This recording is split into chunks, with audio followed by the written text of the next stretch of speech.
Peggy 3.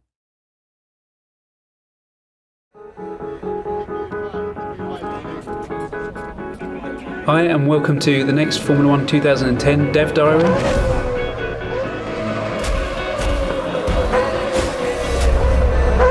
It's about making the most authentic experience possible, and it's also about making the car handling predictable and consistent.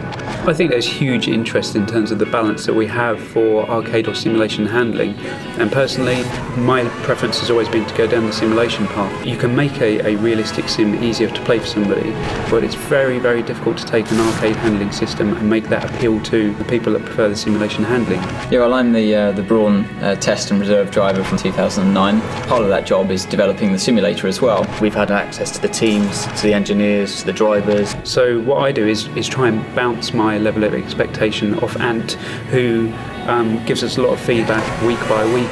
The onboard footage, when you see on TV, they always look incredibly easy to drive. When you're inside the cars, they're so much more twitchy and nervous. That's one thing that's incredibly hard to get right unless you've got someone that's actually driven these cars, especially in the slow speed corners where you have no downforce. As soon as you get them up to high speed, they work in a completely different range. We do want a very simulation experience. You've got the inclusion of aero, which changes the handling of the car completely. We're tailoring the car handling to a very different market, to that Dirt 2 and Grid. They're very different cars, very different handling. It's not just about lapping the circuit, it's about being able to be consistent. The fans of F1 are very passionate and very knowledgeable, and we want to feed them the most authentic experience. And I think it's very important not to blunt the experience of driving a Formula 1 car, but when you start applying the driving aids, to kind of make it accessible without losing the fun parts. You want to make it to the point where it's just playable to enjoy, but also to be reasonably difficult as well. You can find that point where it's exciting, you're consistent, it's about feeling as though you're that hero driver. We've got the real world numbers. We want the players to experience everything that the driver experiences.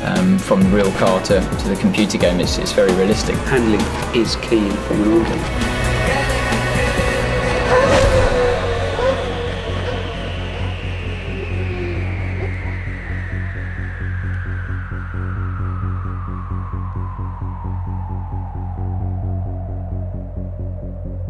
You got the fear.